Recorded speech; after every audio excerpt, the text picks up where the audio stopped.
did Fearne just make a deal with a devil? Let's do it. I'm in.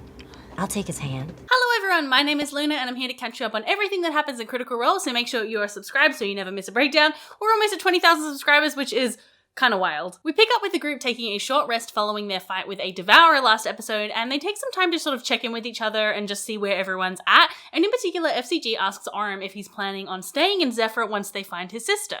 Maybe someday, but right now we're needed elsewhere. I'm not done with our story.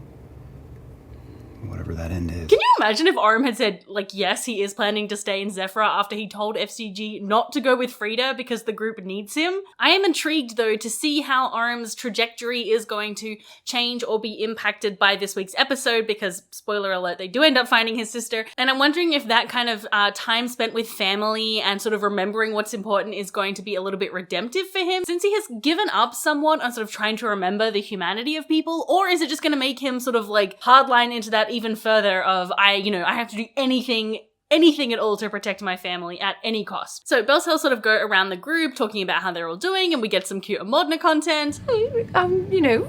When Imogen and I took our little walk to go visit Shadonna, we talked it out and about a lot of stuff. What does that mean? Yeah, we got some snacks. What did you talk out? Did you have problems that you had to work out? Had beef. Just the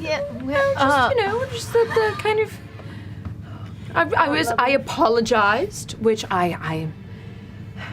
you're not wrong. I should probably extend this apology to the rest of you for... I'm looking forward to them sharing with the group what has happened between the two of them, because I think it's just going to be a very, sweet and cute moment. Hopefully, though, it doesn't turn into a moment of one of them, sacrificing themselves to save the other in the end campaign, which I've seen some chatter about online, because I don't think my heart could take it. They discuss what they're going to do next, and FCG once again asks, we're going to help the gods, right? Can we just take a quick straw poll? Yeah.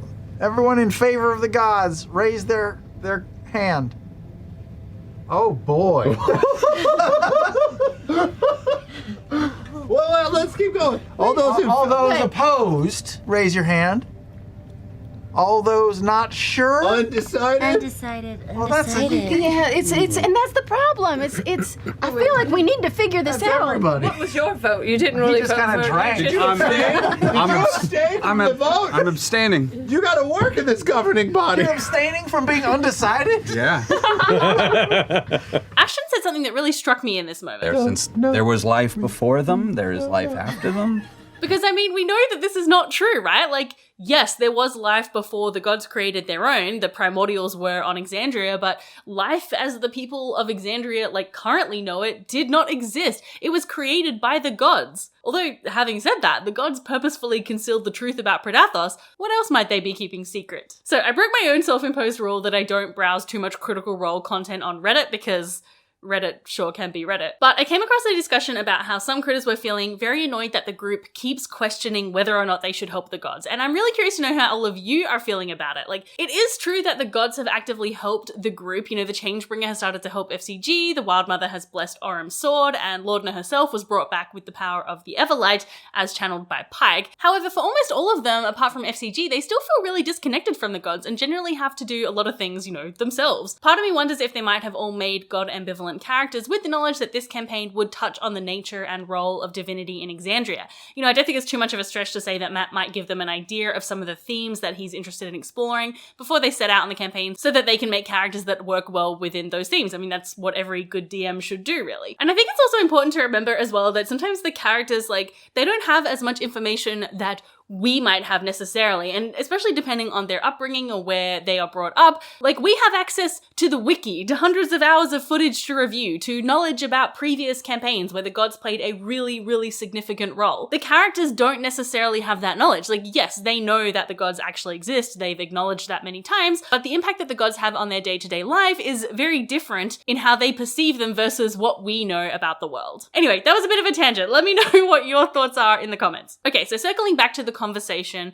This whole conversation with them about the gods doesn't really go anywhere other than with them once again concluding that despite all their personal feelings, lewdness is bad and has to be stopped. And I think this is a pretty safe instinct because, we don't know yet what lewdness's true intentions are. I honestly find it really unlikely that lewdness is doing this for the reason that he's been peddling to everyone, to free them from the shackles of the gods. Rather I think lewdness is looking out for lewdness, and whatever he has got planned is going to benefit him, and it's going to increase his power, and it's all going to be about what he gets out of it, and not about, freeing humanity. All right, with these discussions done, they finish up their short rest and start traveling through the landscape again in search of the blue flowers. As they are looking over the landscape, they see the ghosts of soldiers, remnants of the scattered war, where Trist Drassig struck a deal with Graztchar.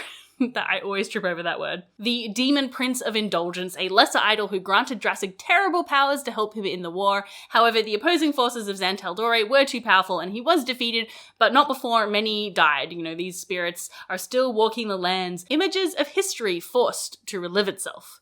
Oof. The group also notice again that same burning smell as last week coming from the south, and in following the smell, they come across a hillside with a cleft carved into it and a structure built into the side that is broken and damaged. To help them get a closer look, Fearne looks for a spyglass that she stole from Captain Xandus all the way back in episode 35. I have one. Oh, you do? Meat pouch. It's gone. Well, it's got to be in one of your pockets. Well, I'm looking in my Don't phone do it. and it's not here. In that same episode though, episode 35, Aurum stole the spyglass back from Fearne and gave it back to Xandus. And he pulls out the spyglass that he nicked off of Fearne after she nicked off of Xandus. And he just sort of looks at it, spins it in his hand once, and then tucks it between two crates, which is the end of it poking out, just barely visible. This prompts them to ask, hey, whatever happened to Xandus? And we still Did don't know have what one. I they're thought it was saying. just an extra I think we found out that they were okay. We saw them scurrying away. Case closed. I wish they would just scry on them already. I don't like how they seem to be just assuming that Xandus is fine when Xandus put their life on the line to help them. Hopefully they're okay, but can they just check? Just once, please? Without the spyglass, Aurum takes a look just, with his regular eagle eyes and asks Fearne to give him guidance. I will guide you. Thank you, I'm sorry. I do nothing. You're not going to cast guidance? Amazing! Okay, I do have to respect that level of petty. That was good. They all start heading towards the structure when they are dive-bombed by Vrox, which are demonic creatures that eat humanoids, have poisonous spores in their wings, and love to collect pretty things. Just goals, am I right? They go into battle with the Vrox, managing to fend them off. How do you want to do this? Ooh, I want to strangle it until its neck starts to singe, and I'm just going to keep squeezing. Until its head just kind of goes from They it. approach the structure, which Chetney recognizes as being the Iridon Bastion, an extension of the Temple of the Platinum Dragon that acted as a bastion against demonic incursions. Chetney also uses a new ability, Grim Psychometry, to sense that the bastion fell just a few days ago, probably right around the time that the apogee solstice started messing with things. We've been hearing so much about barriers and seals being broken from the solstice, and all I can think about is Ukatoa, Ukatoa. They decide to split the party into two teams to approach the bastion from above and below. Team up top is Ashton, Imogen, Lorna, and Aurum, and team down low is Chetney, FCG, and Fearne. Once they get closer, they can see that the bastion has been turned into a demonic camp. There are dead bodies everywhere, blood streaks, small demonic creatures playing amongst the bodies, and tall demon warriors moving throughout the camp. There are also metal cages holding prisoners. You watch as one of these larger fiends kind of saunters up to one of the cages. Just grabs it and shakes it with it. You hear a couple of yelps from the inside. And kind of releases it. And demons tracing some kind of runic circles preparing for an unknown ritual. Aurum spots a large creature who appears to be the leader of the group. This dark furred humanoid demon creature with massive long clawed arms. These little kind of furry wings that set upon its back. Its jaw is wide like a mimic of a horrible ape-like grimace with massive tusks and teeth that pour out of the center of its long distended wide jaw that kind of wobbles as it walks forward. These little tiny legs that kind of curl up from underneath that look like they shouldn't be able to sustain its weight as it kind of shifts oddly as it steps. This leader is a Naufeshni. Nasty looking dudes that feed on hatred and despair and crave humanoid flesh above all else. The Nalfeshni is carrying a silver sword, a sword which is going to be very important later. The creature is giving orders to some of the other demons, which FCG understands from casting tongues that they are preparing a feast of the prisoners. Not for the prisoners. Of the prisoners. In an alcove, Fearne notices a demon walking along and being yanked in by a red hand. This foreshadows an NPC who is going to be very helpful in a moment. You all know I've been working with Only Crits for quite a while now, and my absolute favourite dice sets are from them, especially these beautiful sharp edge resin sets. Their little friends collection, they're just like so heckin' cute. And those of you who watch me on Twitch will recognise the green chunky D20 that I use in all of my dice roll-offs. But there's something you don't know. There is a bomb on this bus. If we slow down, it'll blow. If anyone tries to get off, it will explode. If this bus goes under 50 miles per hour, we all die. We have a need for speed. I actually have to put these back on because they're prescription. And you can get that need for speed with Only Crit's upcoming Kickstarter, Gilman's Guide to Speed, a groundbreaking sourcebook for 5th edition that takes your adventures to electrifying new heights. Immerse yourself in a wind-born, arcane punk-inspired world filled with high-stakes races, thrilling action, and innovative gameplay. Coming to Kickstarter on August 16th, Gilman's Guide to Speed is jam-packed with new game mechanics to help you harness thrilling chases and speedy vehicles, plus all new subclasses and character options for your D&D games. And you can get in on the action by checking out their pre-launch page and joining their Discord for exclusive early looks. Plus, early backers will be rewarded with a free set of dice, which you do not want to miss because we all know how gorgeous their dice are. Check out the pre-launch page and sign up to be notified when Gilman's Guide to Speed goes live at the link in the description, and there's also a link to the Only Crits Discord down there as well. Thank you to Only Crits for sponsoring this video and also for giving me an excuse to rewatch Speed. Dramatic. Using Pate to communicate, the two groups try and work out what to do because they want to save the prisoners in the cages, but there are a lot of demons around. They decide to launch an attack before the demons can start eating people, so Fearne yells out help, catching the demons' attention while Imogen casts Synaptic Static, which is a spell where anyone who fails, which is all of the demons in range, take 6d6 psychic damage and are muddled for 1 minute, which means they subtract a d6 from attacks and ability checks. I'm just tripping over my words so much today. Meanwhile, team up top jump off the cliff down onto the tower where there are some cages using Laudna's Featherfall. There's a bit of a hairy moment where it looks like Ashton isn't going to make it. And I'm going to click that little thing on my hammer right there. Okay. Well, actually a little higher. A little higher? Like just so I can still get a little bit of a leap. All right. So the rest of you watch as Ashton glides down, misses the lip, and then just stops in the middle of the air. The hammer itself kind of just held in place. Put the immovable rod in your hammer. Fuck yes. That is such a clever use of that item. Immovable rods are so good. I gotta try and get one in my game. Two flying demons start swooping towards FCG, who casts command on them. Because I speak their language, or at least they can understand me, because tongues still is going. I will shout "Rah!" at them, which, as we all know, in Abyssal, or whatever language we're speaking, is the command mime. Mime? Mime. The worst part is it's going to be infernal mime, which is somehow worse. Abyssal, technically. Abyssal mime. Yeah, wisdom save for both of them. It's a wisdom 15. Wisdom 15. It's a cocked natural 1. And natural 2. Hey! They're not open and strong on this one. Both of them like flying forward. They both land. Look at each other. And one of them goes. They're stuck in a box. The other one goes.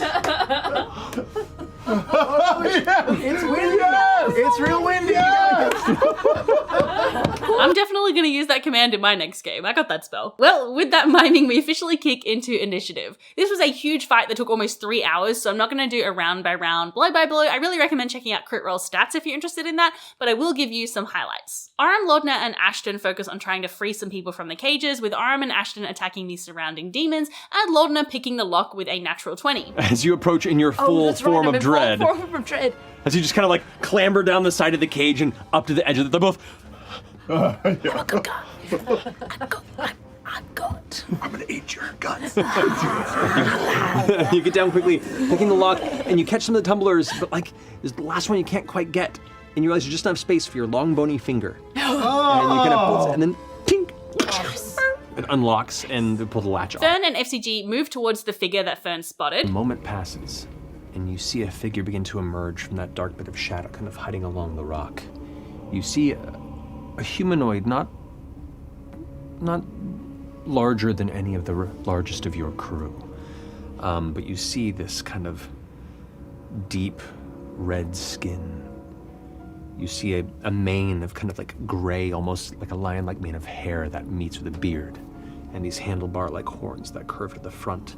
A cloak of dark black and tattered velvet, and what looks like folded, leathery wings on its back as it kind of leans against the rock and peers over in the direction of the fortress. Fearne convinces them that they are on the same side, and the figure, who we later learn is called Tevin Clask, is a Cambion, aka a devil. This was very disappointing for Twitch chat, who were convinced that this NPC was going to be Xerxes from EXU Calamity.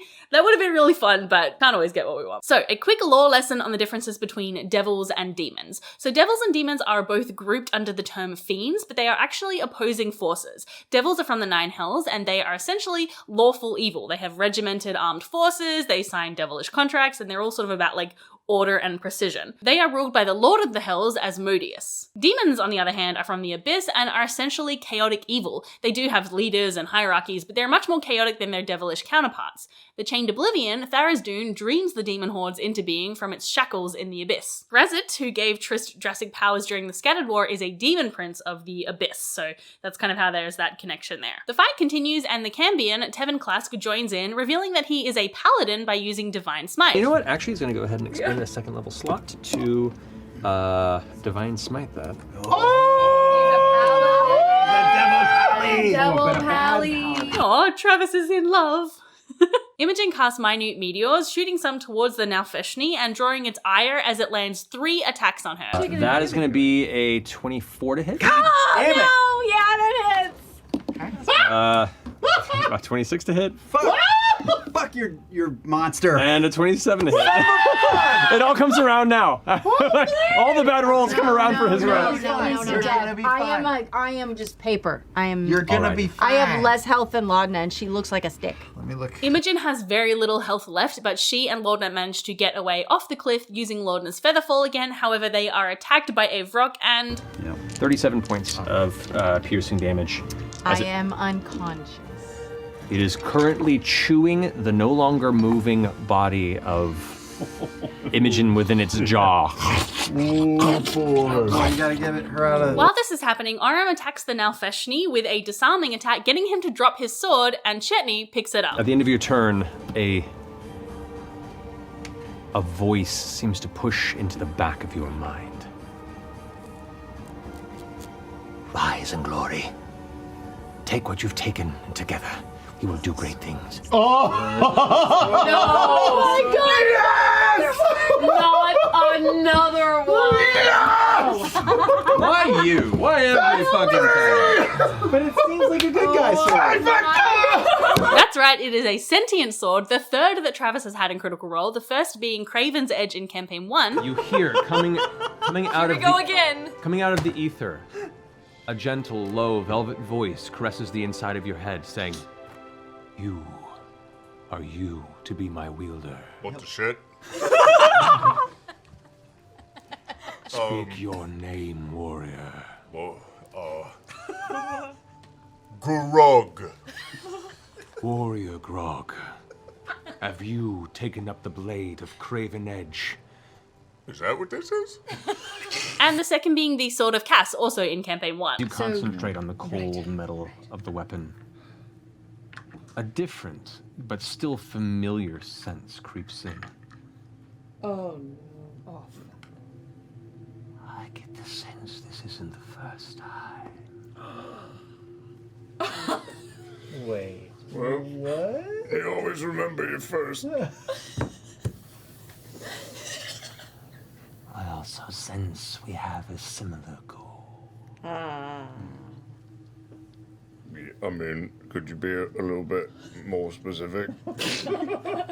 I think given what we know about the history of this place, it's pretty likely that this sword that Chetney picked up is the Decadent End, described in Tal'Dorei Reborn. It is a +3 greatsword, and it has an illusory element to it. It appears to be a shining and bright weapon that does radiant damage, but it is actually corroded and rusted, and the damage it does is acid damage. From the stat block, it says, Gras Tachar slowly attempts to sway its wielder to sow chaos in Exandria, telling lies and spreading malign truths about great leaders, and claiming that the members of the Tal'Dorei Council are corrupt and must be overthrown. If the wielder disobeys the sword's commands, it can attempt to exert control over the wielder. Let's just say I am very excited to see what happens with this sword in Chetney's hand, because, you know, he is ripe for some chaotic influence. FCG heals Imogen with a healing word, getting her back up from unconsciousness, and Fearne gets the how do you want to do this? How do you want to do this?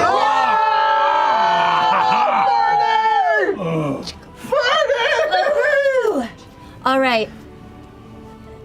Okay. I didn't think this was gonna happen. All night. Okay. Okay. All right. I'm gonna. What is it? Okay. It's necromantic energy. It's just going to, like whoosh all over him. Just like a beautiful, like glitter and just fluff. And then it's just gonna cause a lot of pain. It's gonna hurt real bad. It starts flying up a little bit, kind of looks at the weird, like, glittery energy around it, looks back at you. And it's about to take off into flight as its wings suddenly get pulled back and it falls to the ground. And you watch as these, like, black vines reach it from the ground. I mean, wrapping around it like it's tethering it to the floor. As it kind of like gets pulled down, you hear in your mind, I'll find you. I'll kill you. I'll eat you and wear you. and right at that time, the vines are digging into its body, and you see it like digging under its skin and its flesh, and it's tearing through in places before its eyes go to like a pale, sickly white, and then suddenly the vines just tear it apart from the inside out. Slivers of it splash onto the ground and then burn away into smoke and ash, leaving just like chunks of Tuscan bone on the ground behind. With the death of their leader, or more likely sort of like a, what is that word? Like a discorporation, since demons don't die, they just get sent back to their home plane. The rest of the demonic forces retreat, leaving the group to free the captives, including Orm's sister. As soon as Fearne looks over and sees you, kind of runs up and gives just a massive grasping hug and picks you up, and then like just still holds on to you with the other arm and kind of sets you back down, but just holds you. Take it slow. Like you can feel like there's like a heaping sob into your shoulder, and then the control takes over and she pulls away and looks at you. You can see like just the dirt smears on her face and those kind of vibrant brown eyes that look back at you. They talk with the Cambion, learning his name, Tevin Klask, and that he is a champion of Asmodeus, the Lord of the Hells, a god that we have met before in EXU Calamity. Now, I'll tell you why I spit on your forgiveness. I'll tell you why I loathe your redemption. To reach a hand down to somebody, they need to be beneath you! And I'm beneath nobody! You wanted to understand me, then you should have accepted that I was right! If you haven't watched EXU Calamity, I mean, you totally should. I do have a recap series if you can't commit to the full thing, because like Brennan as the DM in that and playing Asmodeus, just so good. Tevin explains that something is brewing that is worrying his lord, and that is why he is sparing their mortal lives. So you're looking to help the gods? I am looking to help my god. And in some ways, all of the gods in this moment remember their brethren. This alludes to something that I have been wondering if we're going to see for ages. The Prime Deities and the Betrayer Gods allying once again to take on Predathos. We know that they have formed a truce before during the Calamity when they banded together to stop Aor from developing their like god-killing technology. So it could be that they will need to work together again to take on Predathos. And oh boy, that would really shake things up in Exandria. In fact, just touching on EXU Calamity again, it had some really great discussion and look at themes of what made the Betrayer Gods and the Prime Deities different and how the world sort of looked when they actually worked together. Anyway, I cannot rave about that series enough. During this interaction, Tevin is only talking to Fearne since she is the one who killed the Naufeshni, and he assumes that she is the leader, which Fearne quite enjoys. Fearne is rather taken by him, and he says that maybe she should follow Asmodeus. An eternity of purpose, strength, and pleasures for Oh. those who fall under his shadow. Wait, I heard pleasures and then I didn't hear the rest because I just got really distracted. I'm so sorry. What was this? What was right after pleasures? I really actually didn't hear it. For those who fall under his shadow. For those who fall under his shadow, okay. I'm wanting a little excitement. Do it. And I really like what your god's about, like the pleasure thing. And I've really been trying to put like self-care before, you know, like caring about myself, pleasure, make it all about me. Let's do it. I'm in. I'll take his hand. His pact is sealed. And he closes his hand around yours with the other, like, elongated clawed fingers. He looks at you with a smile. We will meet again, Promise? unbindingly. He kisses her hand, leaving behind a dark mark of a black-horned crown, telling her that she only need reach out and his lord will listen. I can't believe that Fearne just made a deal with the devil. Like, it's so good. I can't help but wonder if this is going to tie in at all with the vision Fearne had of herself in EXU, a dark Fearne. Whilst I think it could be quite bad for her if she makes a deal with Asmodeus, I mean, just look what happened to Xerxes. I am really excited to see where this leads, especially because having a line to a betrayer god could give us a lot of info about how the betrayer gods are reacting to Ludinus's plan. You know, we've heard from the Changebringer and the Dawnfather, and I would love to hear what Asmodeus has got to say, even though I know, you know, we probably can't trust a thing that he says. But just sort of, yeah, seeing how the other side is reacting to all of this would be really interesting. With this deal made, Tevin vanishes in a burst of fire. The surviving soldiers of the Platinum Dragon organize a makeshift funeral for those who died here, and Fearne conjures a cavern using stone shape for them all to safely rest in. They'll be able to return home via Imogen's teleport because Bernie and her group had already gathered some of the blue flowers, and they now have enough to heal Keyleth. Whew, what an episode! I am so keen to see how things play out with this cursed sword and Fearne's link to Asmodeus. I thought it was really funny how FCG didn't even seem to mind at all that Fearne had made this deal, well, is potentially going to make a deal with a betrayer god when he worships a prime deity, but I think it actually speaks to how little FCG actually knows about the Pantheon and how they all interact. Like, he's been very pushy lately with his religion and his, like, belief of, like, just follow the Changebringer and everything will be great. But in reality, he's not really had much experience with the gods or with the Pantheon in general. And I think this kind of like bright-eyed optimism and devotion is like very cute in that context, even though I know it is like annoying some people. I've seen some people in my Discord talking about it and being like, oh, it's so annoying. So once Keyleth is healed, what is her next step going to be? And I'm hoping that we're going to get to see at least one NPC that was notably absent last week, which a lot of you pointed out, who is Vilya, Keyleth's mother. I would have thought she would have been there given how badly damaged Keyleth was. Maybe she was one of the ones that got shunted elsewhere. I don't know. I'm hoping that we'll get to see her next week. And maybe we'll get to see or hear from some more members of Vox Machina. As always, let me know your thoughts in the comments. Thank you to Only Crits for sponsoring this video, and thank you, as always, to my patrons. If you would like to support the channel, you can sign up at patreon.com/Luboffin. Until next time, bye!